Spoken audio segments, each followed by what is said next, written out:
ਨਾਨਕ ਪੁਰਸ਼ੋਤਮੰ ਪਰਮ ਪਰਾਵਰ ਨਾਥ। ਯੁਗਲ ਚਰਨ ਮਮ ਬੰਦਨਾ ਧਰ ਪਰ ਧਰ ਕਰ ਮਾਥ। ਗੁਰੂ ਨਾਨਕ ਪਾਦ ਪੰਕਜ ਬੰਦਨ ਪਾਦ ਪੰਕਜ ਬੰਦਨ ਸਿਮਰੋ ਅੰਗਦ ਦੋਖ ਨਿਕੰਦਨ। ਅਮਰਦਾਸ ਗੁਰ ਹਿਰਦੈ ਧਿਆਵੋ ਹਿਰਦੈ ਧਿਆਵੋ। ਸ਼੍ਰੀ ਗੁਰੂ ਰਾਮਦਾਸ ਗੁਣ ਗਾਵੋ। ਗੁਰੂ ਅਰਜਨ ਬਿਗਨਨ ਕੇ ਨਾਸਕ ਬਿਗਨਨ ਕੇ ਨਾਸਕ। ਸ਼੍ਰੀ ਗੁਰੂ ਹਰਗੋਬਿੰਦ ਸੁਭ ਸੁਮਤ ਪ੍ਰਕਾਸਕ। ਗੁਰੂ ਹਰਿ ਰਾਇ ਨਮੋ ਕਰ ਜੋਰੀ ਨਮੋ ਕਰ ਜੋਰੀ। ਸ਼੍ਰੀ ਹਰਿ ਕ੍ਰਿਸ਼ਨ ਮਨਾਏ ਬਹੋਰੀ। ਤੇਗ ਬਹਾਦਰ ਪਰਮ ਕਿਰਪਾਲਾ ਪਰਮ ਕਿਰਪਾਲਾ। ਸ਼੍ਰੀ ਗੁਰੂ ਗੋਬਿੰਦ ਸਿੰਘ ਬਿਸਾਲਾ। ਤਰੁ ਤਰਾ ਪਰ ਪੁਨ ਪੁਨ ਸੀਸਾ ਪੁਨ ਪੁਨ ਸੀਸਾ। ਬੰਦੋਂ ਬਾਰ ਬਾਰ ਜਗਦੀਸਾ। ਜਿਸ ਮਹਿ ਅੰਮ੍ਰਿਤ ਗਿਆਨ ਹੈ ਮਾਣਕ ਭਗਤ ਬੈਰਾਗ। ਸ਼੍ਰੀ ਗੁਰੂ ਗ੍ਰੰਥ ਸਾਹਿਬ ਉਦਦ ਬੰਦਾਂ ਕਰ ਅਨੁਰਾਗ। ਸ਼੍ਰੀ ਗੁਰ ਸ਼ਬਦ ਕਮਾਏ ਜਿਨ ਜੀਤੇ ਪੰਜ ਵਿਕਾਰ। ਤਿਨ ਸੰਤਨ ਕੋ ਬੰਦਨਾ ਸਿਰ ਚਰਨਨ ਪਰ ਧਾਰ। ਏਕ ਓੰਕਾਰਾ ਸਤਿਗੁਰੂ ਤਿਹ ਪ੍ਰਸਾਦ ਸਚ ਹੋਏ। ਵਾਹਿਗੁਰੂ ਜੀ ਕੀ ਫਤਿਹ।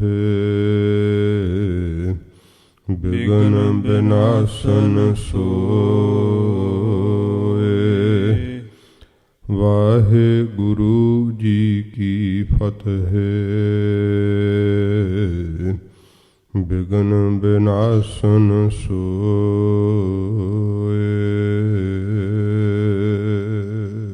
ਸਤਨਾਮ ਸ੍ਰੀ ਵਾਹਿਗੁਰੂ ਸਾਹਿਬ ਜੀ। ਕਬਿਤ ਅੰਧ ਜੋ ਬਦਰ ਪਿੰਗ ਨਗਨ। ਮ੍ਰਿਤਕ ਛੰਦ ਰੁਕਤ ਅਪਾਰਥ ਕੀ ਸਮਝ ਨ ਆਵਈ। ਵੈਰ ਦੇਸ਼ ਕਾਲ ਗਨ ਅਗਨ ਨਮੋ ਹੀ ਰਸ। ਬਿਪਦਾ ਲੰਕਾਰ ਹੂੰ ਕੋ ਭੇਦ ਨਹਿ ਪਾਵਈ। ਅੰਧ ਜੋ ਬਦਰ ਪਿੰਗ ਨਗਨ। ਵਾਹਿਗੁਰੂ ਜੀ ਕਾ ਖਾਲਸਾ ਵਾਹਿਗੁਰੂ ਜੀ ਕੀ ਫਤਿਹ। ਸੱਚੇ ਪਾਤਸ਼ਾਹ ਗਰੀਬ ਨਵਾਜ ਸਤਿਗੁਰੂ ਜਗ ਦੀ ਜੋਤ ਮੇਰਾਂ ਦੇ ਸਾਈਂ ਕਿਰਪਾ ਦੇ ਸਾਗਰ ਧੰਨ ਸਾਹਿਬ ਸ਼੍ਰੀ ਗੁਰੂ ਗ੍ਰੰਥ ਸਾਹਿਬ ਜੀ ਮਹਾਰਾਜ ਹਜ਼ੂਰ ਦੀ ਪਰਮ ਕਿਰਪਾਲਤਾ ਸਦਕਾ ਇਹ ਪਵਿੱਤਰ ਸਤਸੰਗਤ ਦਾ ਸਮਾਂ ਸਵਾਸਾਂ ਦੇ ਸਫਲ ਕਰਨ ਨੂੰ ਪ੍ਰਾਪਤ ਹੋਇਆ ਹੈ। ਮਹਾਰਾਜ ਜੀ ਦੇ ਪਵਿੱਤਰ ਇਤਿਹਾਸ ਦੀ ਕਥਾ ਜੋ ਪਿਛਲੇ ਦਿਨਾਂ ਵਿੱਚ ਸਤਿਗੁਰੂ ਜੀ ਦੇ ਪ੍ਰਕਾਸ਼ ਗੁਰਪੁਰਬ 'ਤੇ ਵਿਸ਼ੇਸ਼ ਸਮਾਗਮਾਂ ਕਰਕੇ ਰੁਕੀ ਹੋਈ ਸੀ। ਫਿਰ ਆਪਾਂ ਉਸ ਇਸ ਲੜੀ ਦੇ ਤਹਿਤ ਸਤਿਗੁਰੂ ਜੀ ਦੀ ਪਵਿੱਤਰ ਕਥਾ ਸਰਵਣ ਕਰੀਏ। ਅੱਜ 3 ਦਸੰਬਰ ਦਾ ਦਿਨ ਹੈ। ਅਮਰ ਸ਼ਹੀਦ ਹਠੀ ਜਪੀ ਤਪੀ ਪੂਰਨ ਬ੍ਰਹਮ ਗਿਆਨੀ ਮਹਾਂਪੁਰਖ ਸੰਤ ਬਾਬਾ ਗੁਰਬਖਸ਼ ਸਿੰਘ ਜੀ ਅਮਰ ਸ਼ਹੀਦ, ਜਿਨ੍ਹਾਂ ਦਾ ਅੱਜ ਸ਼ਹੀਦੀ ਦਿਹਾੜਾ ਹੈ। ਸੱਚੇ ਪਾਤਸ਼ਾਹ ਜੀ ਦੇ ਵਰਦਾਨ ਕਰਕੇ ਜਿਨ੍ਹਾਂ ਦਾ ਜਨਮ ਹੋਇਆ, ਗਰੀਬ ਨਿਵਾਸ ਸੱਚੇ ਪਾਤਸ਼ਾਹ ਜੀ ਦੇ ਗ੍ਰਹਿ ਵਿਖੇ ਹੀ ਆਪ ਜੀ ਨੂੰ ਗੁਰਮਤਿ ਦੀ ਵਿੱਦਿਆ ਸਿੰਘ ਸਾਹਿਬ ਭਾਈ ਮਨੀ ਸਿੰਘ ਸਾਹਿਬ ਤੋਂ ਸਿਰਲੱਥ ਯੋਧੇ ਅਮਰ ਸ਼ਹੀਦ ਬਾਬਾ ਦੀਪ ਸਿੰਘ ਸਾਹਿਬ ਜੀ ਤੋਂ ਪ੍ਰਾਪਤ ਹੋਈ। ਆਪ ਜੀ ਦਾ ਬਚਪਨ ਨਾਮ ਬਾਣੀ ਵਿੱਚ ਅੰਗਰੇਜ਼, ਆਪ ਸ਼ਸਤਰ ਵਿੱਦਿਆ ਦੇ ਧਨੀ ਹੋਏ। ਸੱਚੇ ਪਾਤਸ਼ਾਹ ਧੰਨ ਗੁਰੂ ਗੋਬਿੰਦ ਸਿੰਘ ਸਾਹਿਬ ਜੀ ਮਹਾਰਾਜ ਜੀ ਨੇ ਜਿਸ ਵਕਤ ਨਾਂਦੇੜ ਸਾਹਿਬ ਦੀ ਧਰਤੀ 'ਤੇ ਸ਼੍ਰੀ ਗੁਰੂ ਗ੍ਰੰਥ ਸਾਹਿਬ ਸੱਚੇ ਪਾਤਸ਼ਾਹ ਜੀ ਨੂੰ ਗੁਰਿਆਈ ਦੀ ਰਸਮ ਮਹਾਰਾਜ ਕੀਤੀ ਸੀਗੀ, ਉਸ ਸਮੇਂ 5 ਸਿੰਘਾਂ ਵਿੱਚ ਆਪ ਜੀ ਨੂੰ ਸ਼੍ਰੀ ਗੁਰੂ ਗ੍ਰੰਥ ਸਾਹਿਬ ਜੀ ਦੀ ਤਾਬਿਆ ਧੰਨ ਗੁਰੂ ਗੋਬਿੰਦ ਸਿੰਘ ਸਾਹਿਬ ਜੀ ਮਹਾਰਾਜ ਜੀ ਨੇ ਖੜ੍ਹਾ ਕੀਤਾ ਸੀ। ਅਤੇ ਜਿਵੇਂ ਹੋਰ ਸਿੰਘਾਂ ਦੀ ਸਤਿਗੁਰਾਂ ਜ਼ਿੰਮੇਵਾਰੀ ਲਾਈ ਸੀ, ਬਾਬਾ ਦੀਪ ਸਿੰਘ ਸਾਹਿਬ ਜੀ ਨੂੰ ਦਮਦਮਾ ਸਾਹਿਬ ਜਾਣ ਦੀ ਆਗਿਆ ਕੀਤੀ ਸੀ, ਉੱਥੇ ਵਿਦਿਆਰਥੀ ਪੜ੍ਹਾਉਣ ਦੀ ਆਗਿਆ ਕੀਤੀ ਸੀ। ਅਤੇ ਸਿੰਘ ਸਾਹਿਬ ਭਾਈ ਮਨੀ ਸਿੰਘ ਸਾਹਿਬ ਜੀ ਨੂੰ ਸੱਚਖੰਡ ਸ਼੍ਰੀ ਹਰਿਮੰਦਰ ਸਾਹਿਬ ਜੀ ਦੀ ਸੇਵਾ ਜਿਹੜੀ ਸੀ ਉਹ ਸਤਿਗੁਰੂ ਜੀ ਨੇ ਸੌਂਪੀ। ਇਸੇ ਤਰ੍ਹਾਂ ਬਾਬਾ ਗੁਰਬਖਸ਼ ਸਿੰਘ ਸਾਹਿਬ ਜੀ ਨੂੰ ਸੱਚੇ ਪਾਤਸ਼ਾਹ ਜੀ ਨੇ ਸ਼੍ਰੀ ਆਨੰਦਪੁਰ ਸਾਹਿਬ ਜੀ ਦੀ ਸੇਵਾ ਸੱਚੇ ਪਾਤਸ਼ਾਹ ਜੀ ਨੇ ਸੌਂਪੀ। ਗਰੀਬ ਨਿਵਾਸ ਸੱਚੇ ਪਾਤਸ਼ਾਹ ਜੀ ਦੀ ਆਗਿਆ ਪਾ ਕਰਕੇ ਆਪ ਜੀ ਨੇ ਸ਼੍ਰੀ ਆਨੰਦਪੁਰ ਸਾਹਿਬ ਜੀ ਦੀ ਸੇਵਾ ਸੰਭਾਲ ਕੀਤੀ।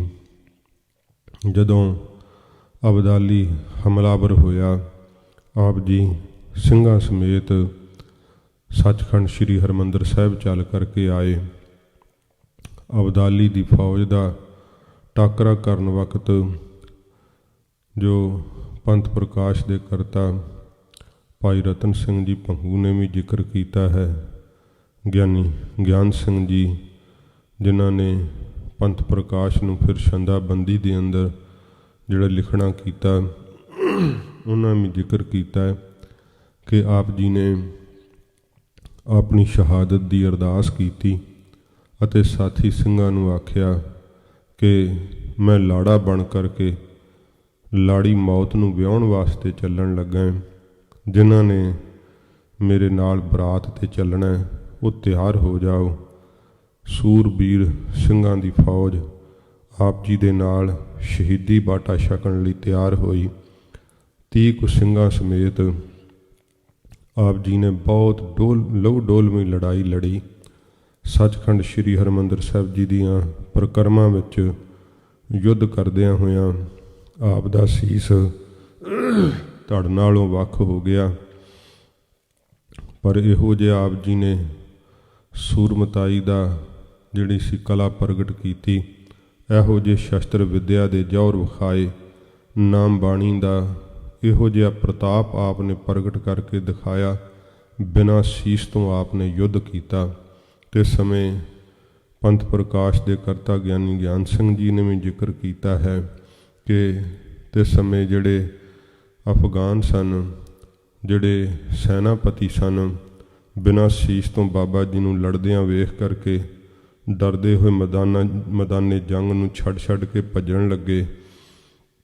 ਅਖੀਰ ਇਹ ਵੀ ਜ਼ਿਕਰ ਆਉਂਦਾ ਹੈ ਕਿ ਕਿਸੇ ਫਕੀਰ ਮੁਸਲਮਾਨ ਨੇ ਫਿਰ ਫੌਜ ਦੇ ਜਿਹੜੇ ਸੈਨਾਪਤੀ ਸਨ ਉਹਨਾਂ ਨੂੰ ਆਖਿਆ ਕਿ ਇਹਨਾਂ ਦੇ ਅੱਗੇ ਤੌਬਾ ਕਰੋ।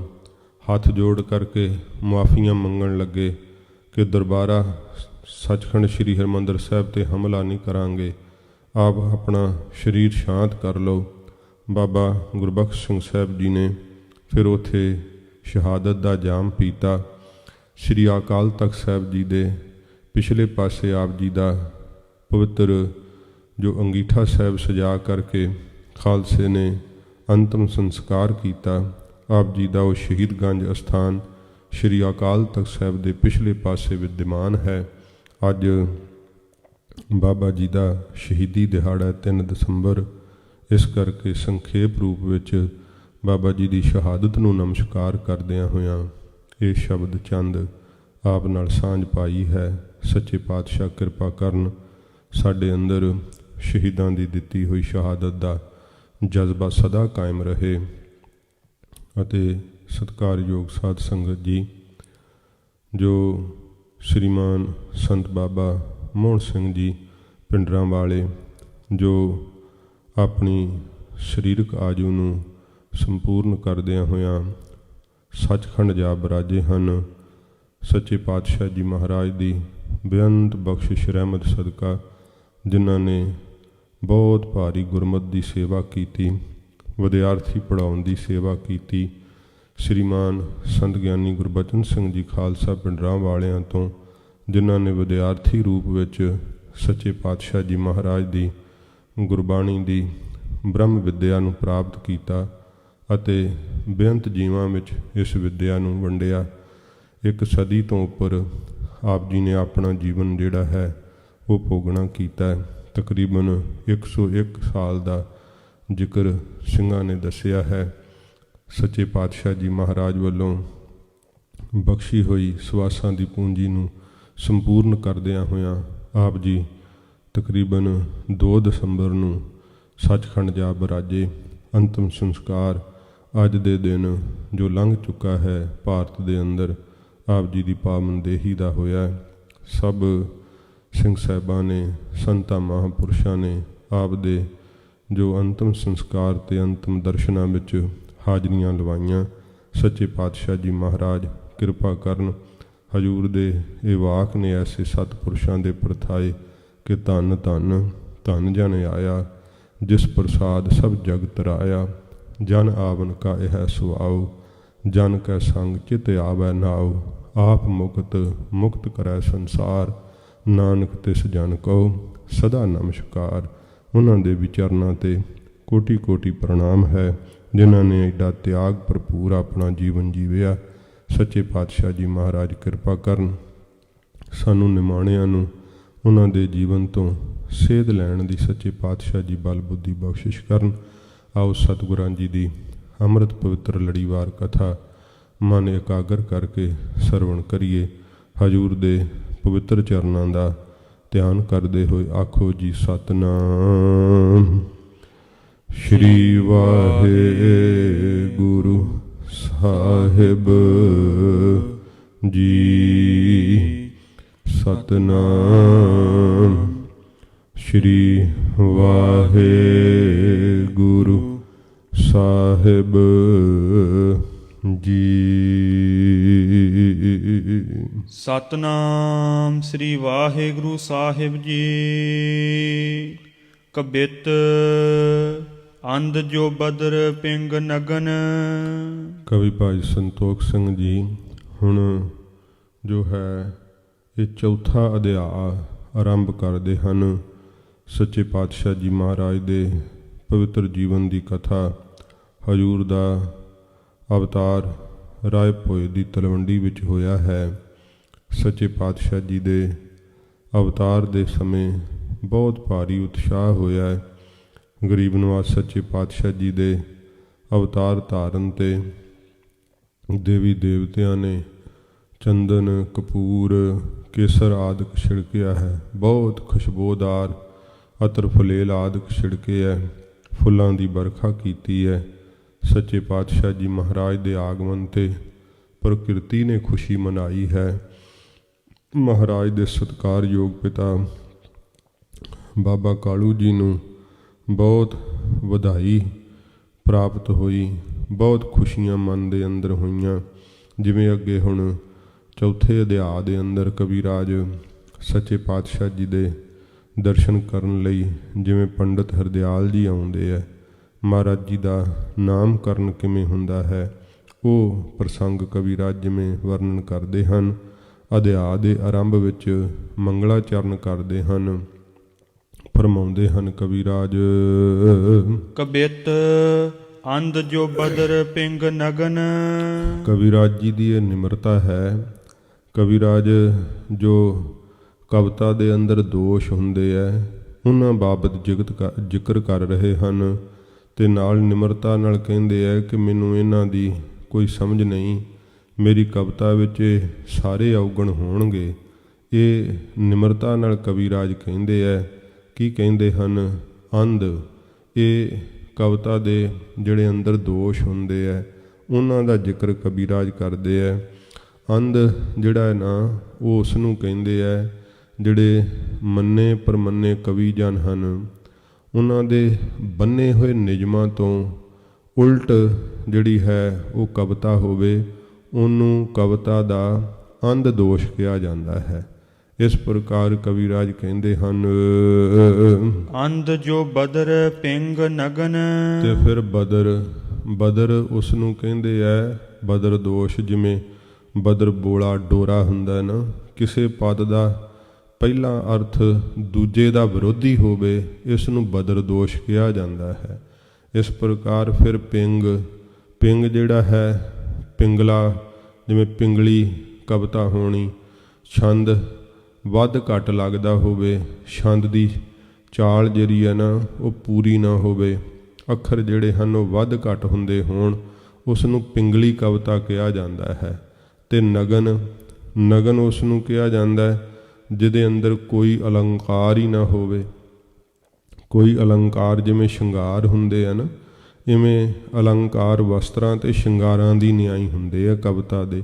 ਕਹਿੰਦੇ ਜਿਸ ਦੇ ਉੱਤੇ ਕੋਈ ਅਲੰਕਾਰ ਹੀ ਨਾ ਜਿਸ ਕਵਿਤਾ ਵਿੱਚ ਹੋਵੇ, ਇਸ ਨੂੰ ਨਗਨ ਦੋਸ਼ ਜਿਹੜਾ ਹੈ ਕਵਿਤਾ ਦਾ ਕਿਹਾ ਜਾਂਦਾ ਏ। ਮ੍ਰਿਤਕ ਛੰਦ ਰੁਕਤ ਅਪਾਰਥ ਕੀ। ਤੇ ਫਿਰ ਮ੍ਰਿਤਕ ਇਹ ਦੋਸ਼ ਹੈ ਜਿਸ ਵਿੱਚ ਅਰਥ ਕੋਈ ਵੀ ਨਾ ਬਣੇ। ਕਵਿਤਾ ਦੀ ਪੰਕਤੀ ਹੋਵੇ ਅਤੇ ਅਰਥ ਕੋਈ ਵੀ ਨਾ ਬਣਦਾ ਹੋਵੇ, ਇਹਨੂੰ ਮ੍ਰਿਤਕ ਦੋਸ਼ ਕਿਹਾ ਜਾਂਦਾ। ਮਰੀ ਹੋਈ ਕਵਿਤਾ, ਕੋਈ ਅਰਥ ਹੀ ਨਾ ਬਣਦਾ ਹੋਵੇ, ਕਿਸੇ 'ਤੇ ਕੋਈ ਅਸਰ ਹੀ ਨਾ ਹੋਵੇ, ਅਤੇ ਫਿਰ ਛੰਦਾਬੰਦੀ ਨਾ ਹੋਵੇ ਕੋਈ, ਅਤੇ ਰੁਕਤ ਕਿਸੇ ਇੱਕ ਗੱਲ ਨੂੰ ਬਾਰ-ਬਾਰ ਕਹਿਣਾ, ਭਾਵ ਉਹ ਬੇਰਸੀ ਹੋ ਜਾਂਦੀ ਹੈ। ਫਿਰ ਇੱਕ ਗੱਲ ਨੂੰ ਬਾਰ-ਬਾਰ ਹੀ ਕਵਿਤਾ ਵਿੱਚ ਕਹੀ ਜਾਵੇ ਅਤੇ ਉਹ ਜਿਹੜਾ ਹੈ ਉਹਦਾ ਮੁੜ ਉਚਾਰਨ ਕਰੇ, ਅਤੇ ਇਹ ਜਿਹੜਾ ਹੈ ਇਹ ਰੁਕਤ ਦੋਸ਼ ਹੁੰਦਾ ਹੈ। ਅਪਾਰਥ, ਅਰਥ ਕੀਤਿਆਂ ਗੱਲ ਅਟਪਟੀ ਜੀ ਬਣ ਜਾਵੇ, ਇਹਨੂੰ ਅਪਾਰਥ ਕਹਿੰਦੇ ਆ।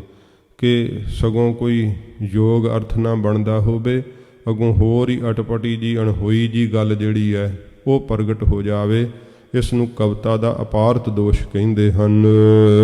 ਸਮਝ ਨਾ ਆਵਈ। ਕਵੀਰਾਜ ਕਹਿੰਦੇ ਮੈਨੂੰ ਇਹਨਾਂ ਸਾਰੀਆਂ ਗੱਲਾਂ ਦੀ ਸਮਝ ਨਹੀਂ ਆਉਂਦੀ ਹੈ। ਇਹ ਕਵੀਰਾਜ ਜੀ ਦੀ ਨਿਮਰਤਾ ਹੈ। ਆਪ ਜੀ ਦੀ ਉਚਾਰਨ ਕੀਤੀ ਹੋਈ ਕਵਿਤਾ ਜਿਹੜੀ ਹੈ ਨਾ, ਉਹ ਇਹਨਾਂ ਸਾਰੇ ਦੋਸ਼ਾਂ ਤੋਂ ਰਹਿਤ ਹੈ। ਅੰਧ ਦੋਸ਼ ਨਹੀਂ, ਬਦਰ ਦੋਸ਼ ਨਹੀਂ, ਫਿਰ ਪਿੰਗ ਦੋਸ਼ ਨਹੀਂ, ਪਿੰਗਲੀ ਨਹੀਂ ਕਵਿਤਾ ਆਪਦੀ ਦੀ, ਨਗਨ ਕਵਿਤਾ ਨਹੀਂ, ਅਲੰਕਾਰਾਂ ਨਾਲ ਸ਼ਿੰਗਾਰੀ ਹੋਈ ਹੈ। ਮ੍ਰਿਤਕ ਦੋਸ਼ ਨਹੀਂ ਹੈ, ਅਰਥ ਬਣਦੇ ਹਨ ਆਪ ਜੀ ਦੀ ਕਵਿਤਾ ਦੇ, ਛੰਦਾਬੰਦੀ ਦੇ ਅੰਦਰ ਹੈ। ਫਿਰ ਇਸ ਇੱਕ ਗੱਲ ਨੂੰ ਬਾਰ-ਬਾਰ ਨਹੀਂ, ਆਪ ਤਾਂ ਨਿੱਕੀ ਜੀ ਗੱਲ ਵਿੱਚ ਵੱਡਾ ਭੇਦ ਕਹਿ ਜਾਂਦੇ, ਜਿਵੇਂ ਕੁੱਜੇ ਵਿੱਚ ਸਮੁੰਦਰ ਹੀ ਬੰਦ ਕਰ ਦਿੱਤਾ ਹੈ। ਅਰਥ ਕੀਤਿਆਂ ਕੋਈ ਅਟਪਟੀ ਗੱਲ ਨਹੀਂ, ਪੂਰੇ ਯੋਗ ਅਰਥ ਬਣਦੇ ਹਨ। ਇਸ ਪ੍ਰਕਾਰ ਕਵੀਰਾਜ ਜੀ ਦੀ ਇਹ ਨਿਮਰਤਾ ਹੈ। ਆਪ ਕਵਿਤਾ ਦੇ ਧਨੀ ਹਨ, ਜਿਨ੍ਹਾਂ ਨੂੰ ਚੂੜਾਮਣ ਦਾ ਖਿਤਾਬ ਜਿਹੜਾ ਹੈ ਪੰਥ ਨੇ ਬਖਸ਼ਿਸ਼ ਕੀਤਾ ਹੈ। ਐਸੇ ਧਨੀ ਹਨ ਕਿ ਸੁਤੇ ਸਿੱਧ ਹੀ ਜਿਵੇਂ ਧਰਤੀ ਤੋਂ ਪਾਣੀ ਦਾ ਸੋਮਾ ਫੁੱਟਦਾ ਹੈ, ਇਵੇਂ ਆਪ ਦੇ ਅੰਦਰੋਂ ਕਵਿਤਾ ਨਿਕਲਦੀ ਹੈ। ਸੋ ਕਵੀਰਾਜ ਨਿਮਰਤਾ ਨਾਲ ਕਹਿੰਦੇ ਮੈਨੂੰ ਇਹਨਾਂ ਸਾਰੀਆਂ ਚੀਜ਼ਾਂ ਦੀ ਸਮਝ ਨਹੀਂ ਆਉਂਦੀ ਹੈ। ਵੈਰ ਦੇਸ਼ ਕਾਲ ਗਨ ਅਗਨ ਨਮੋਹੀ ਰਸ।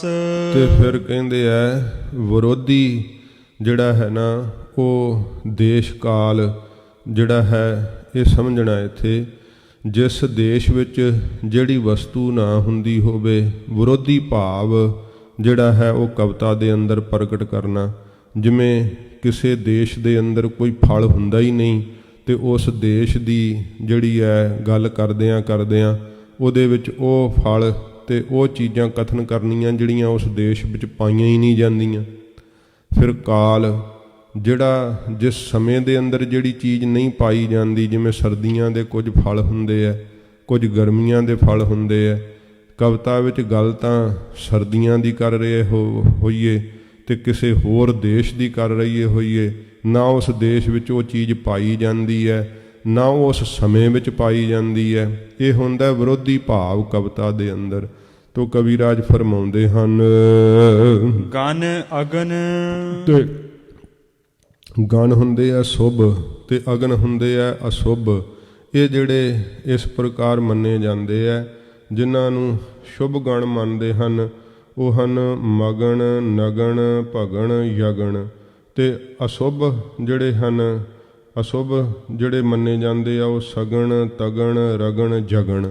ਇਸ ਪ੍ਰਕਾਰ ਇਹਨਾਂ ਨੂੰ ਮੰਨਿਆ ਜਾਂਦਾ ਹੈ। ਇਹਨਾਂ ਦਾ ਪ੍ਰਯੋਗ ਜੋ ਹੈ ਨਾ ਉਹ ਸਹੀ ਢੰਗ ਨਾਲ ਕਰਨਾ ਆਉਣਾ, ਇਹ ਕਵਿਤਾ ਦਾ ਇੱਕ ਸ਼ਿੰਗਾਰ ਹੈ। ਨਵੋਂ ਹੀ ਰਸ, ਤੇ ਨੌਵੇਂ ਹੀ ਰਸ ਜਿਹੜੇ ਕਵਿਤਾ ਦੇ ਹਨ, ਜਦੋਂ ਆਰੰਭ ਵਿੱਚ ਅਸੀਂ ਉਹ 9 ਰਸਾਂ ਦੇ ਬਾਬਤ ਸਰਵਣ ਕੀਤਾ ਸੀਗਾ।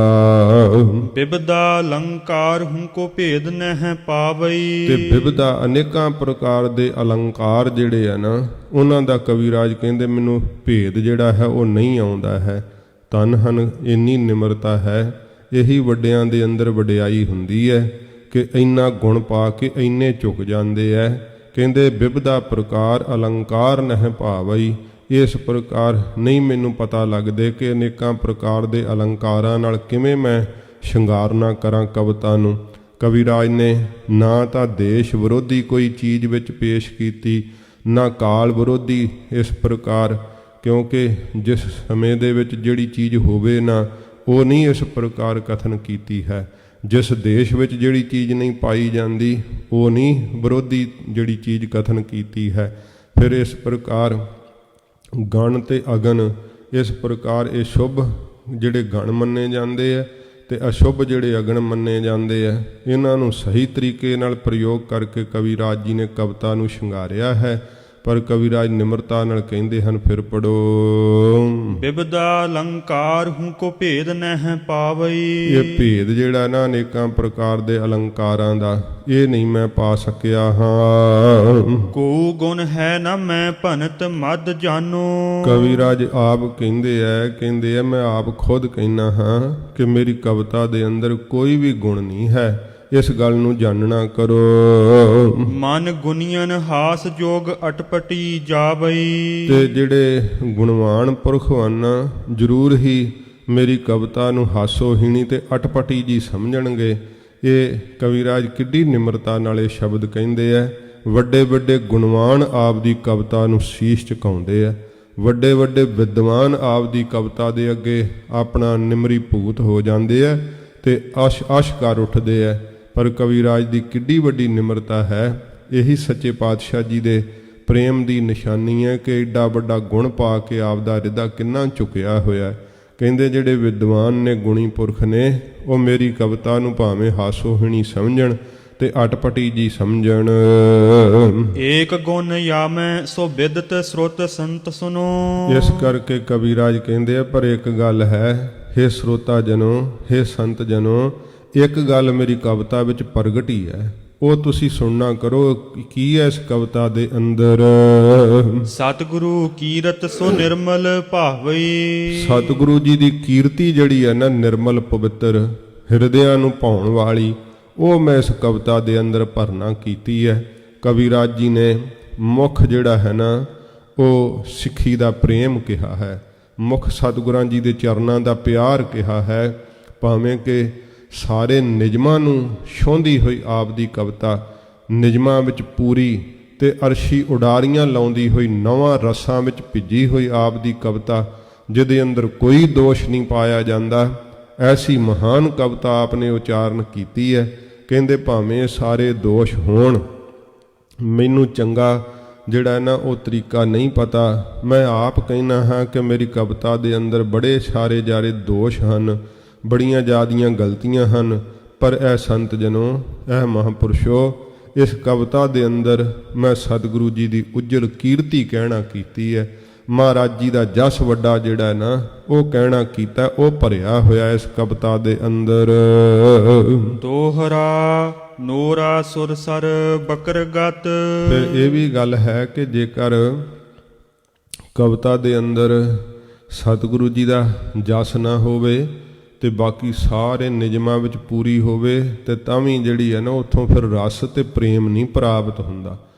ਜਿਹੜਾ ਹੈ ਸਭ ਤੋਂ ਵੱਡਾ ਗੁਣ ਕਵੀਰਾਜ ਜੀ ਨੇ ਇਹ ਭਰਿਆ ਹੋਇਆ ਹੈ ਕਿ ਇਸ ਕਵਿਤਾ ਵਿੱਚ ਸਤਿਗੁਰੂ ਜੀ ਦਾ ਜਸ ਹੈ, ਮਹਾਰਾਜ ਜੀ ਦੀ ਉਜਲ ਕੀਰਤੀ ਹੈ। ਇਸੇ ਕਰਕੇ ਇਸ ਕਥਾ ਨੂੰ ਸੁਣ ਕਰਕੇ ਸਿੱਖਾਂ ਨੂੰ ਸਿੱਖੀ ਵਿੱਚ ਪ੍ਰਪੱਕਤਾ ਪ੍ਰਾਪਤ ਹੁੰਦੀ ਹੈ ਤੇ ਸਾਰੇ ਛੰਦਾਬੰਦੀ ਦੇ ਨਿਯਮਾਂ ਵਿੱਚ ਵੀ ਪੂਰਨ ਹੈ ਇਹ ਸਤਿਗੁਰੂ ਜੀ ਦਾ ਜਸ ਕੀਤਾ ਹੋਇਆ, ਜੋ ਕਵਿਤਾ ਰੂਪ ਵਿੱਚ ਇਸ ਪ੍ਰਕਾਰ ਫਰਮਾਉਂਦੇ ਹਨ।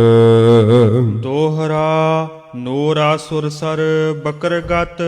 ਨੌਰਾ ਕਹਿੰਦੇ ਆ ਪ੍ਰਵਾਹ ਨੂੰ, ਸੁਰਸਰ ਜਿਹੜੀ ਸੁਰਸਰੀ ਹੈ ਗੰਗਾ, ਇਹ ਵੀ ਹੁਣ ਪ੍ਰਮਾਣ ਦੇ ਕਰਕੇ ਦੱਸਦੇ, ਜਿਵੇਂ ਭਗਤ ਰਵਿਦਾਸ ਜੀ ਨੇ ਆਪਣੀ ਬਾਣੀ ਵਿੱਚ ਦਿੱਤਾ। ਕਹਿੰਦੇ ਹੈ ਕਿ ਨੌਰਾ ਸੁਰਸਰ ਬਕਰਗਤ। ਬਕਰਗਤ ਹੁੰਦਾ ਟੇਢਾ ਮੇਢਾ ਸੱਪ ਵਾਂਗੂ ਚੱਲਣਾ। ਜਿਹੜੀ ਗੰਗਾ ਨਦੀ ਹੈ ਇਹ ਕਬੀਰਾਜ ਕਹਿੰਦੇ ਟੇਢੀ ਮੇਢੀ ਚੱਲਦੀ ਹੈ, ਸੱਪ ਵਾਲ ਪਾ ਕਰਕੇ ਚੱਲਦਾ ਹੈ ਇਸ ਦਾ ਪ੍ਰਵਾਹ। ਗੁਣੀ ਨਾ ਔਗੁਣ ਜਾਣ। ਜਿਹੜੀ ਗੁਣੀ ਪੁਰਖ ਹੈ ਨਾ ਉਹ ਇਸ ਗੱਲ ਦਾ ਔਗਣ ਨਹੀਂ ਜਾਣਦੇ ਕਿ ਗੰਗਾ ਜਿਹੜੀ ਹੈ ਉਹ ਟੇਢੀ ਮੇਢੀ ਕਿਉਂ ਚੱਲਦੀ ਹੈ, ਸੱਪ ਵਾਲ ਖਾ ਕੇ ਕਿਉਂ ਚੱਲਦੀ ਹੈ। ਗੁਣੀ ਪੁਰਖ ਇਸ ਗੱਲ ਦਾ ਔਗਣ ਨਹੀਂ ਜਾਣਦੇ।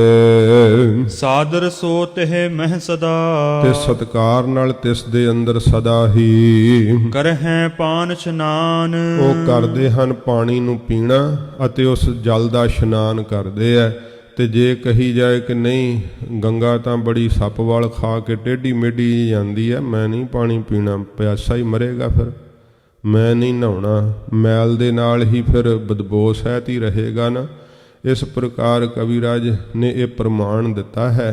ਕਹਿੰਦੇ ਹੈ ਕਿ ਇਸ ਕਵਿਤਾ ਦੇ ਅੰਦਰ ਕੋਈ ਨਿਯਮ ਦੀ ਉਕਾਈ ਹੋਈ ਹੋਵੇ, ਭਾਵ ਉਹਦਾ ਹੈ ਬਕਰਗਤ ਟੇਢਾ ਚੱਲਣਾ। ਹਾਲਾਂਕਿ ਉਕਾਈ ਕੋਈ ਵੀ ਨਹੀਂ, ਕੋਈ ਕਿਸੇ ਪ੍ਰਕਾਰ ਜਿਹੜੀ ਹੈ ਨਾ ਉਹ ਘਾਟ ਨਹੀਂ ਹੈ, ਪਰ ਫਿਰ ਵੀ ਇੱਕ ਪ੍ਰਮਾਣ ਦੇ ਕਰਕੇ ਕਵੀਰਾਜ ਕਹਿੰਦੇ ਹੈ ਕਿ ਜੇਕਰ ਕਿ ਇਹ ਜਿਹੜੀ ਸਤਿਗੁਰੂ ਜੀ ਦੀ ਪਾਵਨ ਕਥਾ ਹੈ ਨਾ, ਇਹ ਕਥਾ ਦੀ ਗੰਗਾ ਹੈ।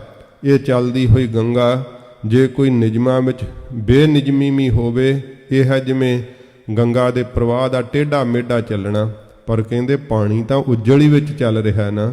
ਇਸ ਤਰ੍ਹਾਂ ਸਤਿਗੁਰੂ ਜੀ ਦਾ ਉਜਲ ਜਸ ਜਿਹੜਾ ਹੈ ਨਾ, ਇਹ ਜਲ ਦੀ ਨਿਆਈ ਇਸ ਕਥਾ ਰੂਪੀ ਗੰਗਾ ਦੇ ਅੰਦਰ ਚੱਲ ਰਿਹਾ ਹੈ। ਜਿਹੜੇ ਗੁਣੀ ਪੁਰਖ ਹੈ ਨਾ ਉਹ ਕੋਈ ਜਿਹੜੇ ਹਨ ਨਾ ਤਾਈਆਂ ਨਹੀਂ ਵੇਖਦੇ, ਉਹ ਫਿਰ ਸਤਿਕਾਰ ਦੇ ਨਾਲ ਸਤਿਗੁਰੂ ਪਾਤਸ਼ਾਹ ਜੀ ਮਹਾਰਾਜ ਦਾ ਨਾਮ ਰਸ ਇਹਦੇ ਵਿੱਚੋਂ ਛਕ ਲੈਂਦੇ ਹੈ ਅਤੇ ਮਨ ਬਾਣੀ ਸਰੀਰ ਕਰਕੇ ਇਹਦੇ ਵਿੱਚ ਇਸ਼ਨਾਨ ਕਰ ਲੈਂਦੇ ਹੈ, ਤੇ ਜਿਸ ਕਰਕੇ ਸਾਰੇ ਪਾਪਾਂ ਦੀ ਮੈਲ ਲੱਥ ਜਾਂਦੀ ਹੈ।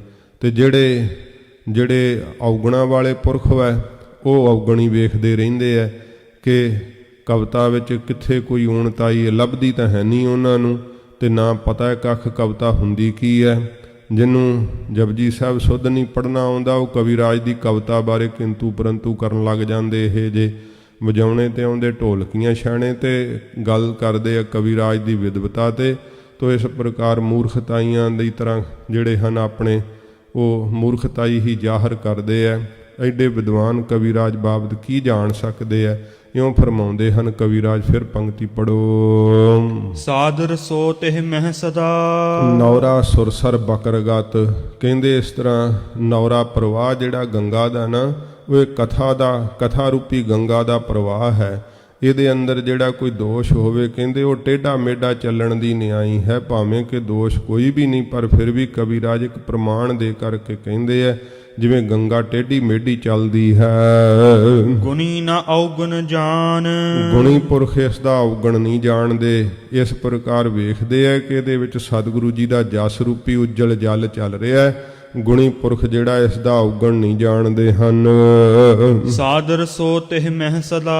ਸਤਿਕਾਰ ਦੇ ਨਾਲ ਸਦਾ ਹੀ ਤਿਸ ਸਤ ਸੰਗਤ ਰੂਪੀ ਗੰਗਾ ਦੇ ਅੰਦਰ ਸਤ ਸੰਗਤ ਰੂਪੀ ਕੰਢੇ ਤੇ ਪਹੁੰਚ ਕਰਕੇ ਕਥਾ ਰੂਪੀ ਗੰਗਾ ਦੇ ਅੰਦਰ ਕਰਹਿ ਪਾਨ ਇਸ਼ਨਾਨ। ਉਹ ਕਰਦੇ ਹਨ ਨਾਮ ਰਸ ਨੂੰ ਪੀਣਾ ਤੇ ਕਰਦੇ ਹਨ ਮਨ ਦਾ ਇਸ਼ਨਾਨ। ਸੁਣਿਆ ਮੰਨਿਆ ਮਨ ਕੀਤਾ ਭਾਓ, ਅੰਤਰਗਤ ਤੀਰਥ ਮਲ ਨਹਾਓ।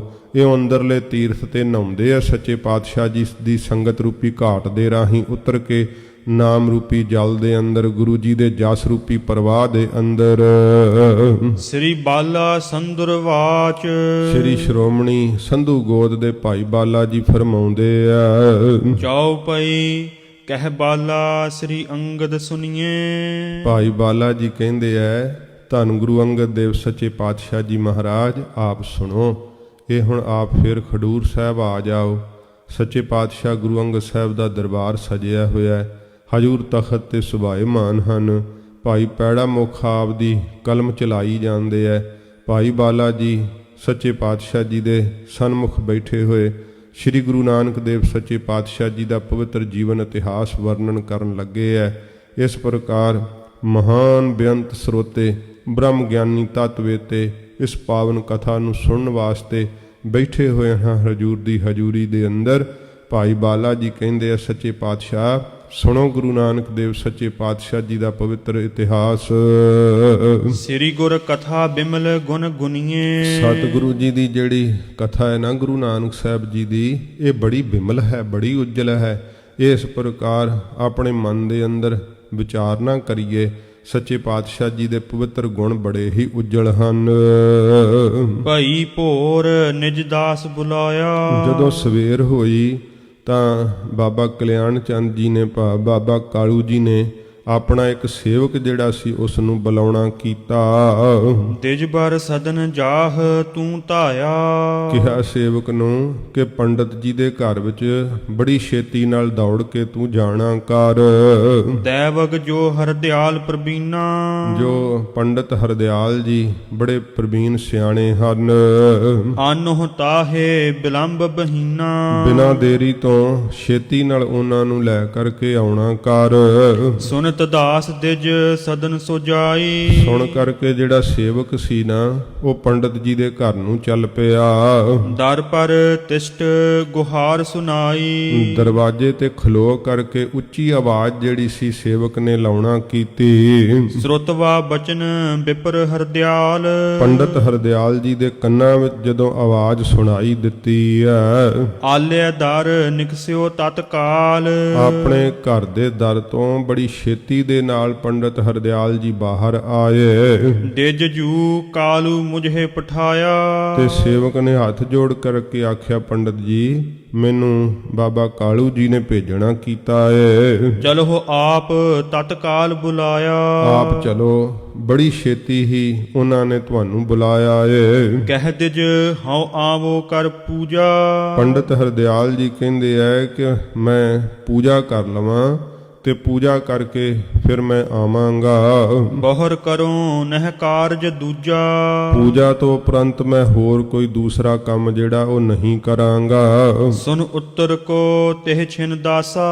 ਤੇ ਦਾਸ ਸੇਵਕ ਜਿਹੜਾ ਸੀ ਉੱਤਰ ਸੁਣ ਕਰਕੇ ਤੇ ਸਮੇਂ ਕਾਲੂ ਪਾਸ ਕਰੀ ਅਰਦਾਸਾ। ਬਾਬਾ ਕਾਲੂ ਜੀ ਪਾਸ ਆ ਕਰਕੇ ਬੇਨਤੀ ਕੀਤੀ। ਘਟੀ ਪਾਂਚ ਲਓ ਅਰੁਣਾ ਕਰਕੇ। ਤੇ 5 ਘੜੀਆਂ ਤੱਕ ਆਪਣੀ ਅਰੁਣਾ ਜਿਹੜੀ ਪੂਜਾ ਸੀਗੀ, ਪੂਜਾ ਅਰਚਨਾ ਉਹ ਕਰ ਕਰਕੇ ਆਇਓ ਦਿਵਜ ਸ਼ੁਭ ਸੁਗਨ ਵਿਚਰ ਕੇ। ਸ਼ੁਭ ਸ਼ਗਨ ਵਿਚਾਰ ਕਰਕੇ ਪੰਡਤ ਹਰਦਿਆਲ ਜੀ ਤੇ ਸਮੇਂ ਚੱਲ ਕਰਕੇ ਆਏ। ਕਾਲੂ ਕੋ ਸਵਸ ਤੈਨ ਸੁਨਾਇਓ। ਬਾਬਾ ਕਾਲੂ ਜੀ ਨੂੰ ਤੇ ਸਮੇਂ ਆਸ਼ੀਰਵਾਦ ਜਿਹੜੀ ਸੀ ਉਹ ਦੇਣਾ ਕੀਤੀ। ਵੇਖ ਉਛਾਹ ਕੋ ਉਰ ਹੁਲਸਾਇਓ। ਘਰ ਦੇ ਵਿੱਚ ਬੜਾ ਉਤਸ਼ਾਹ, ਬਾਬਾ ਕਾਲੂ ਜੀ ਦਾ ਚਿਹਰਾ ਬੜਾ ਖਿੜਿਆ ਹੋਇਆ ਵੇਖ ਕਰਕੇ ਪੰਡਤ ਹਰਦਿਆਲ ਜੀ ਬਹੁਤ ਪ੍ਰਸੰਨ ਹੋਏ ਇਸ ਉਤਸ਼ਾਹ ਨੂੰ ਵੇਖ ਕਰਕੇ। ਦੋਹਰਾ ਦਿਜਬਰ ਕੋ ਲੈ ਅਜਰ ਮਹਿ। ਪੰਡਤ ਜੀ ਨੂੰ ਲੈ ਕਰਕੇ ਆਪਣੇ ਘਰ ਦੇ ਵਿਹੜੇ ਵਿੱਚ ਸਾਦਰ ਆਸਨ ਡਾਸ। ਬਿਠਾਉਣਾ ਕੀਤਾ, ਬੜੇ ਸਤਿਕਾਰ ਦੇ ਨਾਲ ਆਸਣ ਢਾ ਕਰਕੇ ਬੈਠਾਇਓ ਬਹੁ ਭਾਉ ਕਰ। ਬੜਾ ਪ੍ਰੇਮ ਕਰਕੇ ਬਿਠਾਇਆ ਪੰਡਤ ਹਰਦਿਆਲ ਜੀ ਨੂੰ। ਆਪ ਬੈਸ ਤਿਸ ਪਾਸ। ਤੇ ਆਪ ਬੈਠ ਕੇ ਬਾਬਾ ਕਾਲੂ ਜੀ ਪੰਡਤ ਜੀ ਦੇ ਕੋਲ। ਚੌਪਈ ਕਹਿ ਕਾਲੂ ਸੁਨ ਸਰੋਨ ਦਿਜੰਦੂ।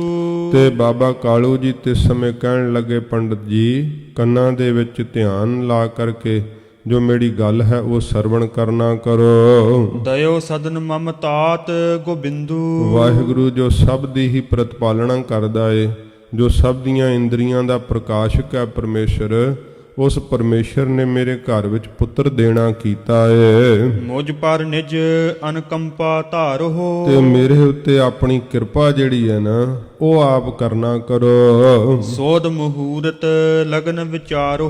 ਸੋਧ ਕਰਕੇ ਮਹੂਰਤ ਤੇ ਸ਼ੁਭ ਲਗਨ ਜਿਹੜੇ ਆ ਉਹ ਵਿਚਾਰਨਾ ਕਰੋ। ਭੇਦ ਸ਼ੁਭਾ ਸ਼ੁਭ ਸਭ ਲਖ ਲੀਜੈ। ਸ਼ੁਭ ਤੇ ਅਸ਼ੁਭ ਭਾਵ ਚੰਗਾ ਤੇ ਮਾੜਾ ਸਾਰਾ ਭੇਦ ਜਿਹੜਾ ਹੈ ਉਹ ਤੁਸੀਂ ਜਾਣ ਲੈਣਾ ਕਰੋ। ਭਵ ਪੱਤਰੀ ਇਸ ਕੀ ਲਿਖ ਦੀਜੈ। ਉਹ ਮੇਰੇ ਪੁੱਤਰ ਦੀ ਜਨਮ ਪੱਤਰੀ ਜਿਹੜੀ ਹੈ ਉਹ ਪੰਡਤ ਜੀ ਆਪ ਕਿਰਪਾ ਕਰਕੇ ਲਿਖ ਦੇਣਾ ਕਰੋ। ਕੁਮਕਮ ਕਾਗਦ ਕਾਲੂ ਆਨੋ। ਤੇ ਫਿਰ ਪੰਡਤ ਹਰਦਿਆਲ ਜੀ ਨੇ ਕਿਹਾ ਹੈ ਕਿ ਇਸ ਪ੍ਰਕਾਰ ਕੇਸਰ ਕਾਗਦ ਇਹ ਜਿਹੜੀ ਸਮੱਗਰੀ ਚਾਹੀਦੀ ਹੈ ਬਾਬਾ ਕਾਲੂ ਜੀ ਨੂੰ ਕਿਹਾ ਕਿ ਇਹ ਲਿਆਉਣਾ ਕਰੋ। ਗਣਪਤ ਪੂਜ ਗ੍ਰਹਿਨ ਸਨਮਾਨੋ। ਤੇ ਇਸ ਪ੍ਰਕਾਰ ਜਿਹੜੇ ਗਣੇਸ਼ ਦੀ ਪੂਜਾ ਅਤੇ ਗ੍ਰਹਿਾਂ ਦਾ ਸਨਮਾਨ ਕਰਨਾ ਇਹ ਇੱਥੇ ਦੱਸ ਰਹੇ, ਕਿਉਂਕਿ ਸ੍ਰੀ ਗੁਰੂ ਜੀ ਦਾ ਅਵਤਾਰ ਹੋਇਆ ਹੈ। ਸੱਚੇ ਪਾਤਸ਼ਾਹ ਮਹਾਰਾਜ ਨੇ ਸਿੱਖੀ ਮਾਰਗ ਪ੍ਰਗਟ ਕਰਨਾ ਹੈ।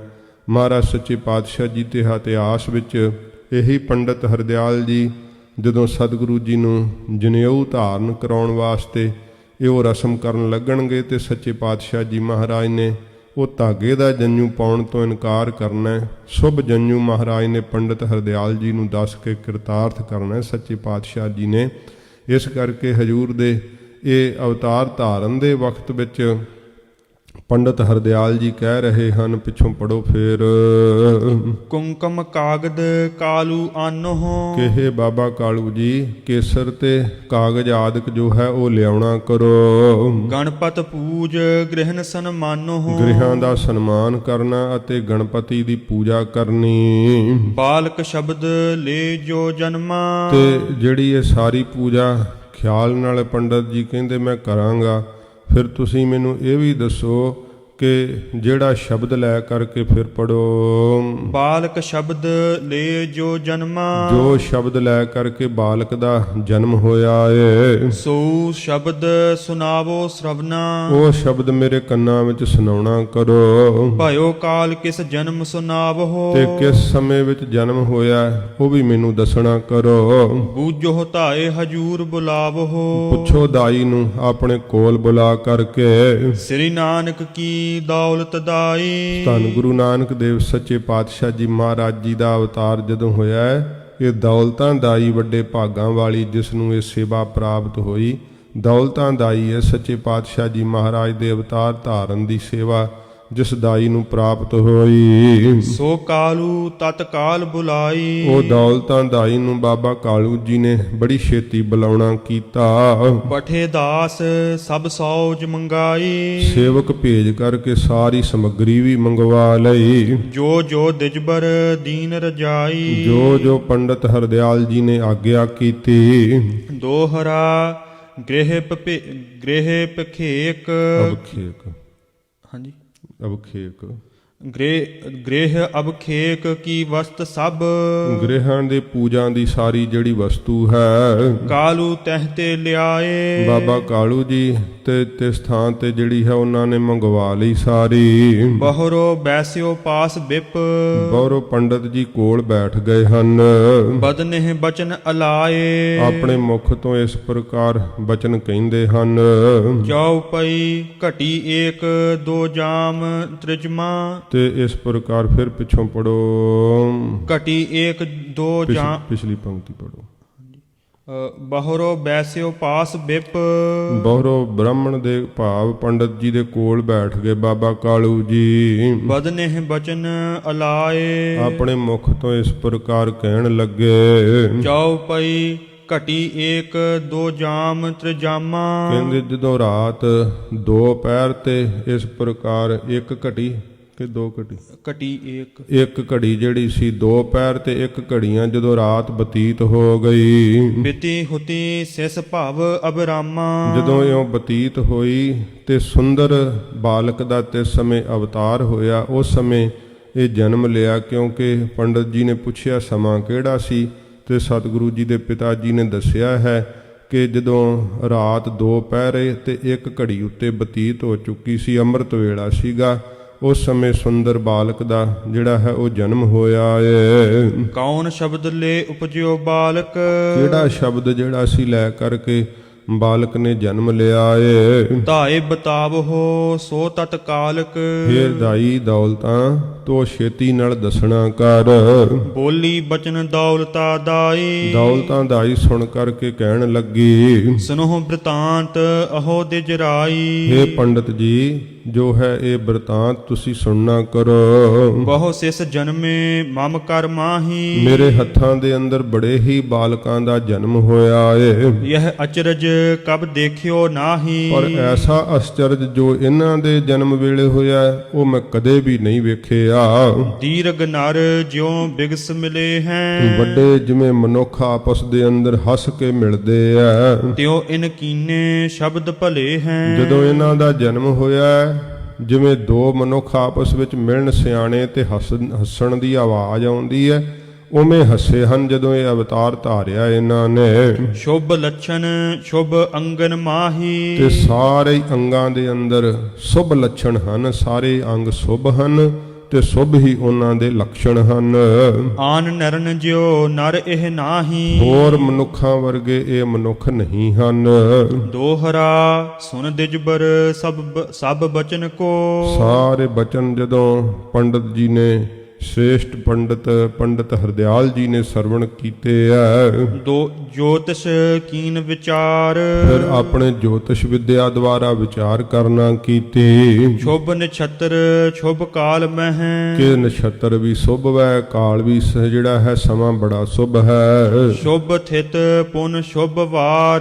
ਸ਼ੁਭ ਹੀ ਥਿਤ ਹੈ ਤੇ ਫਿਰ ਵਾਰ ਵੀ ਬੜਾ ਹੀ ਸ਼ੁਭ ਹੈ। ਚੌਪਈ ਭਲੇ ਲਗਨ ਮਹਿ ਬਾਲਕ ਜਨਮਾ। ਬਹੁਤ ਭਲੇ ਸ਼ੁਭ ਲਗਨਾਂ ਦੇ ਅੰਦਰ ਬਾਲਕ ਦਾ ਜਨਮ ਹੋਇਆ ਏ। ਬਿਦੁਖ ਵਿਚਾਰ ਕਰਤ ਬਹੁ ਮਨ ਮਾ। ਤੇ ਮਨ ਦੇ ਅੰਦਰ ਪੰਡਤ ਜੀ ਬਹੁਤ ਆਪਣੀ ਡੂੰਘਾਈ ਦੇ ਨਾਲ ਆਪਣੀ ਜੋਤਿਸ਼ ਵਿਦਿਆ ਨਾਲ ਵਿਚਾਰ ਕਰਨ ਲੱਗੇ। ਯਹ ਸਿਸ ਹੈ ਅਵਤਾਰੀ ਕੋ।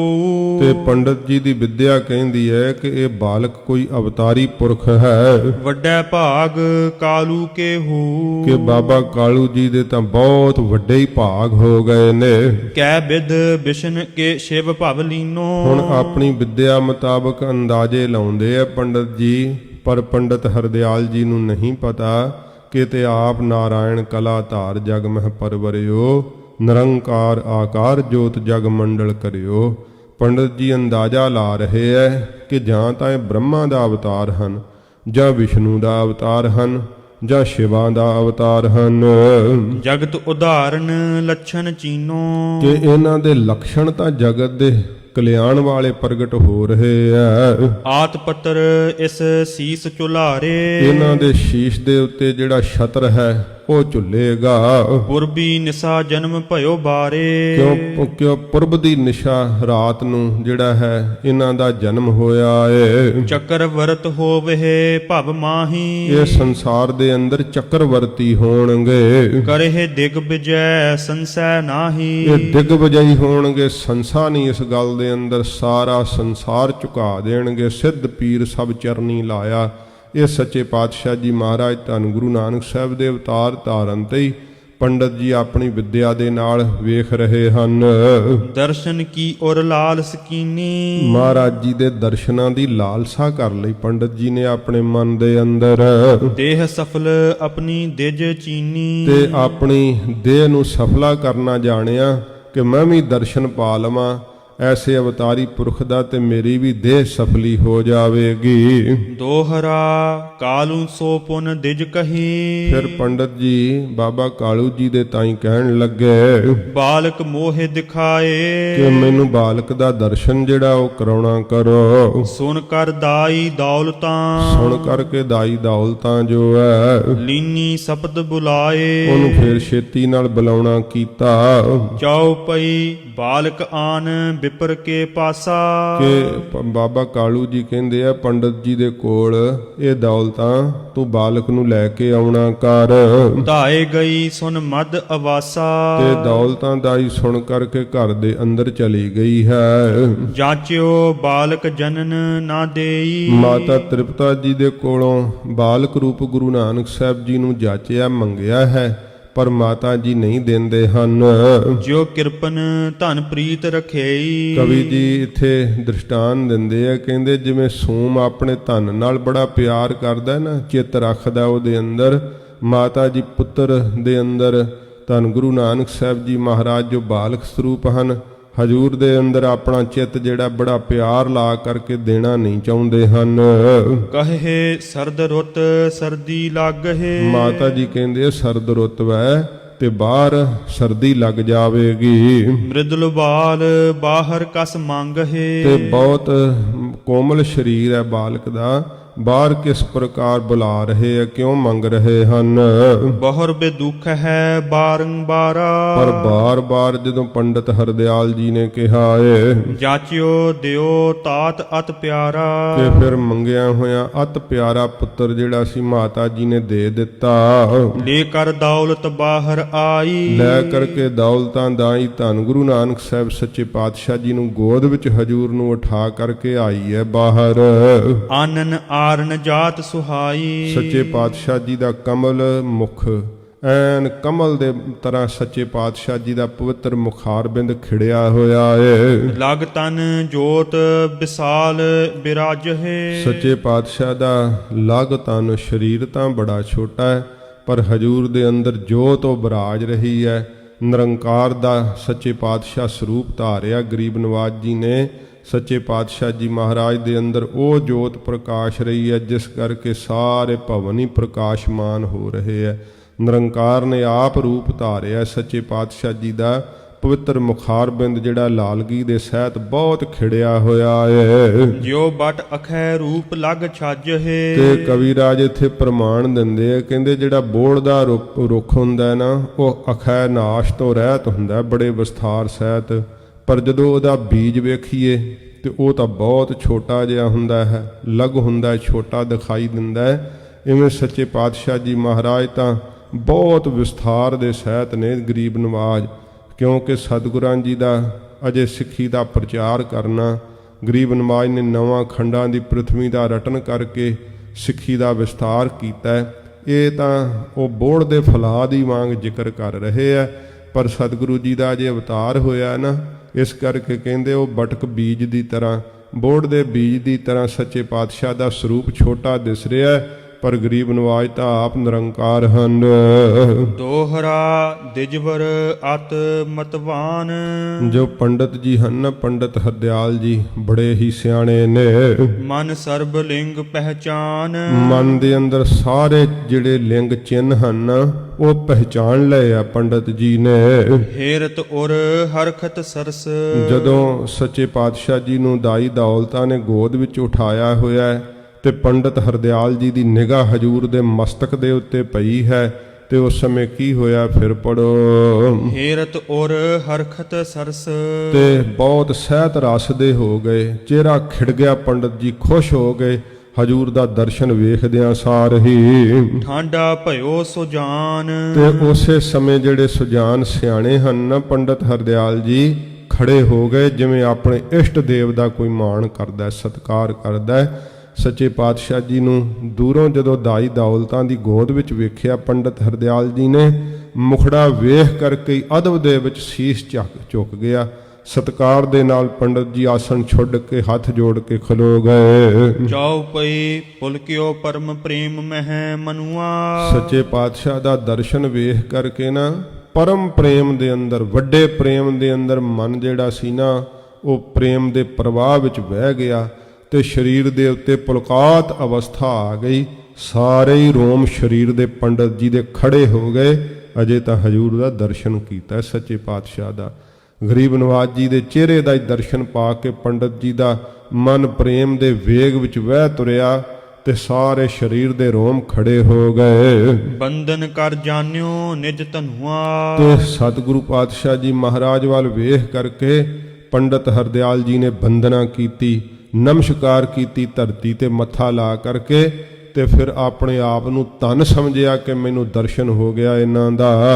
ਜਿਉ ਜਨ ਇਸ਼ਟ ਦੇਵ ਕੋ ਦੇਖੀ। ਜਿਵੇਂ ਕੋਈ ਜਨ ਪਿਆਰਾ ਸਾਧਕ ਆਪਣੇ ਇਸ਼ਟ ਦੇਵ ਨੂੰ ਵੇਖ ਲਵੇ ਨਾ ਤੇ ਇੰਨਾ ਮਨ ਦੇ ਅੰਦਰ ਪਿਆਰ ਭਰ ਜਾਂਦਾ ਹੈ।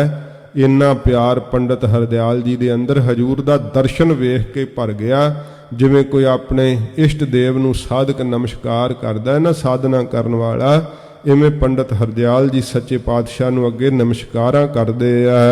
ਤਿਉ ਔਰ ਮਹਿ ਭਾ ਮੋਦ ਬਸੇਖੀ। ਇਉਂ ਆਪਣੇ ਹਿਰਦੇ ਅੰਦਰ ਬਹੁਤ ਜ਼ਿਆਦਾ ਆਨੰਦ ਪੰਡਤ ਜੀ ਨੂੰ ਪ੍ਰਾਪਤ ਹੋਇਆ, ਜਿਵੇਂ ਆਪਣੇ ਇਸ਼ਟ ਦੇਵ ਦਾ ਹੀ ਦਰਸ਼ਨ ਪਾ ਲਿਆ ਹੋਵੇ। ਸਭ ਅੰਗਨ ਕੋ ਸੁੰਦਰ ਲੱਛਣ। ਸਾਰੇ ਹੀ ਅੰਗਾਂ ਦੇ ਸੁੰਦਰ ਲੱਛਣ ਜਿਹੜੇ ਸੀ ਪੰਡਤ ਜੀ ਵੇਖਣ ਲੱਗ ਪਏ।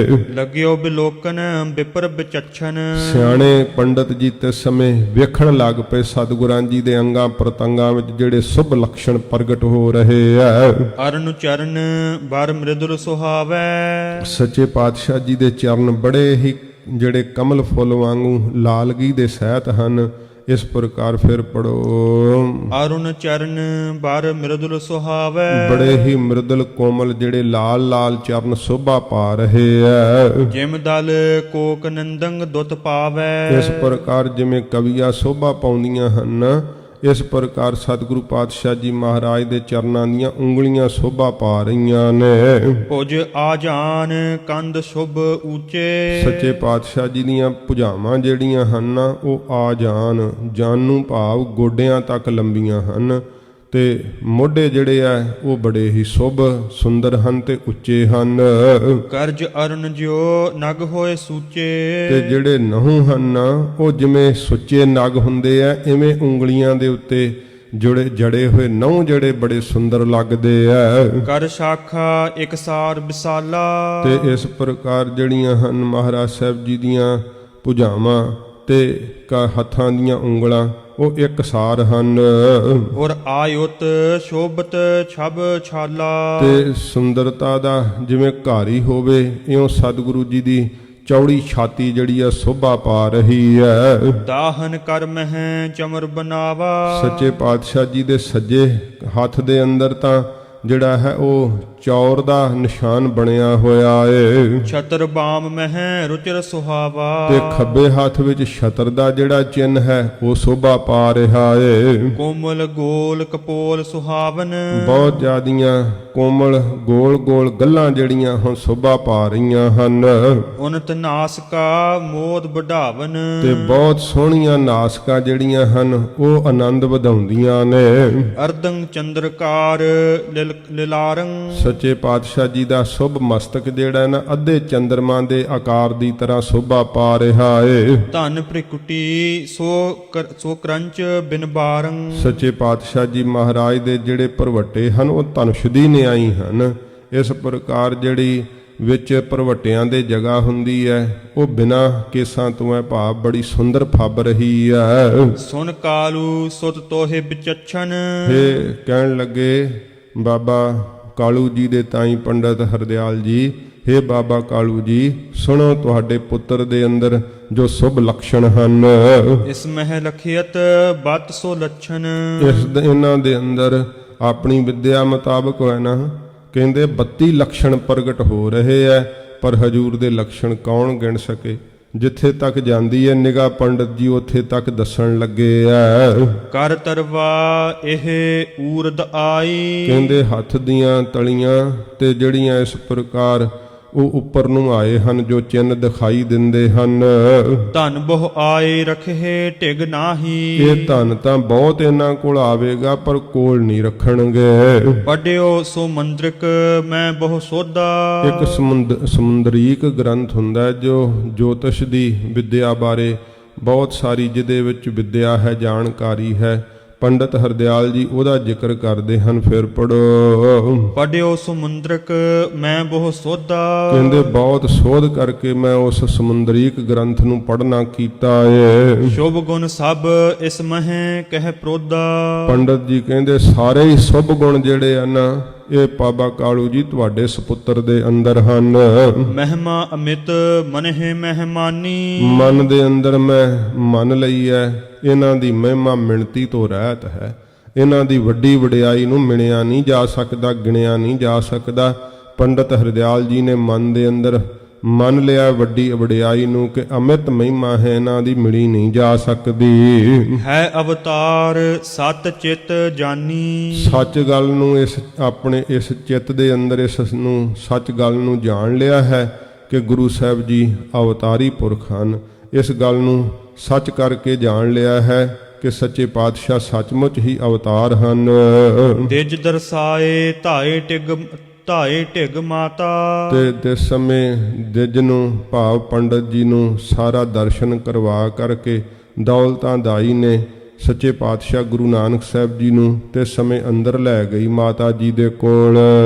ਦੀਨੋ ਜਾਏ ਜੋ ਸੁੰਦਰ ਤਾਤਾ। ਜੋ ਸੁੰਦਰ ਸੁਪੁੱਤਰ ਭਾਵ ਗੁਰੂ ਨਾਨਕ ਸਾਹਿਬ ਜੀ ਮਾਤਾ ਜੀ ਦੇ ਕੋਲ ਜਾ ਕਰਕੇ ਦਿੱਤਾ ਏ। ਨੰਦੀ ਮੁਖੰ ਸਰਾਧ ਕਰਵਾਇਓ। ਇੱਕ ਸਰਾਧ ਦਾ ਨਾਮ ਹੈ ਤੇ ਸਮੇਂ ਇਹ ਸਰਾਧ ਜਿਹੜਾ ਸੀ ਕਰਾਉਣਾ ਕੀਤਾ। ਵੇਦਨ ਵਿਦ ਜਿਉ ਵਿਪਰ ਬਤਾਇਓ। ਵੇਦਾਂ ਦੀ ਵਿਧੀ ਮੁਤਾਬਕ ਜਿਵੇਂ ਪੰਡਤ ਜੀ ਨੇ ਦੱਸਿਆ। ਕਾਲੂ ਕਹੈ ਨਾਮ ਸਿਸ ਰਾਖੋ। ਤੇ ਬਾਬਾ ਕਾਲੂ ਜੀ ਕਹਿਣ ਲੱਗੇ ਪੰਡਤ ਜੀ ਮੇਰੇ ਪੁੱਤਰ ਦਾ ਨਾਮ ਜਿਹੜਾ ਉਹ ਤੁਸੀਂ ਰੱਖਣਾ ਕਰੋ। ਵਰਨ ਸੋਧ ਸੁਧ ਮੁਝ ਸੋ ਭਾਖੋ। ਤੇ ਸੋਹਣੇ ਵਰਨ ਅੱਖਰ ਸੋਧ ਕਰਕੇ ਮੇਰੇ ਤਾਈਂ ਕਹਿਣਾ ਕਰੋ। ਸੁਨ ਕਾਲੂ ਇਸ ਨਾਮ ਅਪਾਰਾ। ਸਤਿਗੁਰੂ ਜੀ ਦਾ ਨਾਮ ਕਰਨ ਲੱਗਿਆਂ ਪੰਡਤ ਹਰਦਿਆਲ ਜੀ ਕਹਿਣ ਲੱਗੇ ਸੁਣ ਬਾਬਾ ਕਾਲੂ ਇਹਨਾਂ ਦਾ ਨਾਮ ਜਿਹੜਾ ਨਾ ਉਹ ਪਾਰਾਵਾਰ ਤੋਂ ਰਹਿਤ ਹੈ। ਹਉ ਰਾਖੋ ਕਰ ਸੋਧ ਵਿਚਾਰਾ। ਮੈਂ ਰੱਖਾਂਗਾ, ਬੜਾ ਮੈਨੂੰ ਸੋਧਣਾ ਪਵੇਗਾ, ਵਿਚਾਰ ਕਰਨਾ ਪਵੇਗਾ, ਬੜਾ ਸੋਧ ਕੇ ਵਿਚਾਰ ਕਰਕੇ ਰੱਖਾਂਗਾ। ਅਬ ਨਿਜ ਕੁਲ ਕੀ ਕੀਜਹਿ ਚਾਲੀ। ਹੁਣ ਆਪਣੇ ਕੁਲ ਦੀ ਜਿਹੜੀ ਚਾਲੀ ਮਰਿਆਦਾ ਹੈ ਉਹ ਕਰਨਾ ਕਰੋ। ਜੋ ਜਾਚਹਿ ਤਿਹ ਭੇਜ ਨ ਖਾਲੀ। ਜੋ ਵੀ ਜਾਚਕ ਮੰਗਤਾ ਆਉਂਦਾ ਨਾ ਬਾਬਾ ਕਾਲੂ ਉਹਨੂੰ ਆਪਣੇ ਦਰ ਤੋਂ ਖਾਲੀ ਨਾ ਮੋੜਿਓ। ਦੋਹਰਾ ਇਹ ਬਿਦ ਕਹਿ ਦਿਜਬਰ ਗਇਓ। ਇਸ ਤਰ੍ਹਾਂ ਕਹਿ ਕੇ ਪੰਡਤ ਹਰਦਿਆਲ ਜੀ ਚਲੇ ਗਏ। ਜੋਤਿਸ਼ ਕਰਤ ਵਿਚਾਰ। ਆਪਣੇ ਜੋਤਿਸ਼ ਦੇ ਮੁਤਾਬਕ ਤੇ ਸਮੇਂ ਵਿਚਾਰ ਕਰਨ ਲੱਗੇ ਐ। ਜਿਵੇਂ ਸੱਚੇ ਪਾਤਸ਼ਾਹ ਜੀ ਮਹਾਰਾਜ ਜੀ ਦਾ ਹੁਣ ਨਾਮ ਕਰਨ ਪੰਡਤ ਹਰਦਿਆਲ ਜੀ ਕਰਨਗੇ ਉਹ ਅੱਗੇ ਪ੍ਰਸੰਗ ਆਵੇਗਾ, ਸਰਵਣ ਕਰਾਂਗੇ। ਜੋ ਜਿਹੜੀਆਂ ਹਨ ਇਹ ਰਹੁ ਰੀਤੀਆਂ ਦਾ ਜ਼ਿਕਰ ਆਉਂਦਾ ਹੈ। ਸੱਚੇ ਪਾਤਸ਼ਾਹ ਜੀ ਮਹਾਰਾਜ ਜਦੋਂ ਹਜੂਰ ਆਪ ਕਿਰਪਾ ਕਰਕੇ ਗੁਰਮਤਿ ਦੀ ਸੇਧ ਦੇਣਗੇ ਉਦੋਂ ਪੰਡਤ ਹਰਦਿਆਲ ਜੀ ਵੀ ਸੱਚ ਉਪਦੇਸ਼ ਨੂੰ ਪਾ ਕਰਕੇ ਨਿਹਾਲ ਹੋਣਗੇ, ਜਾਣ ਲੈਣਗੇ ਕਿ ਸੱਚੇ ਨਾਮ ਤੋਂ ਬਿਨਾਂ ਸਭ ਕੁਝ ਕਰਮ ਕਾਂਡ ਹੈ। ਸੱਚਾ ਨਾਮ ਹੀ ਪ੍ਰਭੂ ਦੀ ਦਰਗਾਹ ਵਿੱਚ ਛਡਾਉਣ ਵਾਲਾ ਹੈ। ਹੋਰ ਸਾਰੀਆਂ ਜਿਹੜੀਆਂ ਰੀਤੀਆਂ ਹਨ ਉਹ ਵਾਹਿਗੁਰੂ ਦੀ ਦਰਗਾਹ ਵਿੱਚ ਨਹੀਂ ਪਹੁੰਚ ਸਕਦੀਆਂ। ਇਹ ਸੱਚੇ ਪਾਤਸ਼ਾਹ ਜੀ ਮਹਾਰਾਜ ਸਿੱਖਿਆ ਦੇਣਗੇ। ਪੰਡਤ ਜੀ ਵੀ ਮਹਾਰਾਜ ਸਾਹਿਬ ਤੋਂ ਉਪਦੇਸ਼ ਪਾ ਕੇ ਨਿਹਾਲ ਹੋਣਗੇ। ਅੱਗੇ ਉਹ ਸਾਰੀ ਕਥਾ ਆਵੇਗੀ। ਇੱਥੇ ਅੱਜ ਸਮਾਪਤੀ ਹੈ। ਦੋਹਰੇ ਦੀ ਇੱਕ ਪੰਕਤੀ ਰਹਿੰਦੀ। ਚਲੋ ਪੜੋ, ਇੱਕ ਪੰਕਤੀ ਰਹਿੰਦੀ। ਹਾਂਜੀ। ਦਰ ਪਰ ਤੋਰਨ ਸੁੰਦਰੰ। ਤੇ ਦਰ ਦੇ ਉੱਤੇ ਜਿਹੜੇ ਇਸ ਪ੍ਰਕਾਰ ਪੱਤੇ ਹੁੰਦੇ ਆ ਉਹ ਬੜੇ ਹੀ ਸੁੰਦਰ ਬੰਨੇ ਹਨ। ਬਾਂਧਤ ਹਰਖ ਅਪਾਰ। ਬੜੇ ਪ੍ਰਸੰਨ ਹੋ ਕਰਕੇ ਬੰਨਣਾ ਕੀਤੇ। ਇਸ ਪ੍ਰਕਾਰ ਬਹੁਤ ਖੁਸ਼ੀ ਹੈ ਘਰ ਦੇ ਅੰਦਰ। ਇਹ ਸਾਰੀਆਂ ਰੀਤੀਆਂ ਹੀ ਸੱਚੇ ਪਾਤਸ਼ਾਹ ਜੀ ਮਹਾਰਾਜ ਆਪਣੇ ਉਪਦੇਸ਼ ਵਿੱਚ ਹਜੂਰ ਦੱਸਣਗੇ ਕਿ ਇਹ ਸਾਰੀਆਂ ਰੀਤੀਆਂ ਜਿਹੜੀਆਂ ਹਨ ਇਹ ਸੱਚੇ ਪਾਤਸ਼ਾਹ ਜੀ ਮਹਾਰਾਜ ਇਹਨਾਂ ਤੋਂ ਹਟਾ ਕਰਕੇ ਗੁਰਮਤਿ ਦੀ ਰੀਤ ਉੱਚੀ ਤੇ ਸੁੱਚੀ ਸਤਿਗੁਰੂ ਜੀ ਦੱਸਣਗੇ। ਗਰੀਬ ਨਵਾਜ ਜਿਵੇਂ ਆਵੇਗਾ ਅੱਗੇ ਇਤਿਹਾਸ ਸਰਵਣ ਕਰਾਂਗੇ। ਹੋਈਆਂ ਭੁੱਲਾਂ ਬਖਸ਼ ਲੈਣੀਆਂ ਜੀ। ਇਹ ਬਿਦ ਕਹਿ ਦਿਜਬਰ ਗਇਓ ਜੋਤਿਸ ਕਰਤ ਵਿਚਾਰ। ਦਰ ਪਰ ਤੋਰਨ ਸੁੰਦਰੰ ਬਾਂਧਤ ਹਰਖ ਅਪਾਰ। ਵਾਹਿਗੁਰੂ ਜੀ ਕਾ ਖਾਲਸਾ ਵਾਹਿਗੁਰੂ ਜੀ ਕੀ ਫਤਿਹ। ਅਚੁੱਤ ਹੈ ਪਾਰ ਬ੍ਰਹਮ ਅਬਿਨਾਸੀ ਅਗਨਾਸ। हे पूरन हे सर्ब मैं दुख भंजन गुणतास हे संगी हे निरंकार हे निर्गुण सब टेक हे गोबिंद हे गुण निधान जाकै सदा विवेक हे अपरंपर हर हरे है पी होवन हार हे संतह कै सदा संग निधारा आधार हे ठाकुर हूँ दासरो मैं निर्गुण गुण नहीं कोए नानक दीजै नाम दान राखो हियै परोए आए प्रभ शरणागति कृपा निध दयाल एक अखर हर मन बस्त नानक होत निहाल वाहिगुरु नाम जहाज है चढ़े सो तरे पार जो श्रद्धा कर सेम दे गुर पार उतारन हार कथा निता प्रत होत है सुनो सुसिंग सुजान नानक गुरु गोबिंद सिंह जी सदा करै कल्याण नानक गुरु गोबिंद सिंह जी सदा करै कल्याण वाहिगुरु जी का खालसा वाहिगुरु जी की फतेह।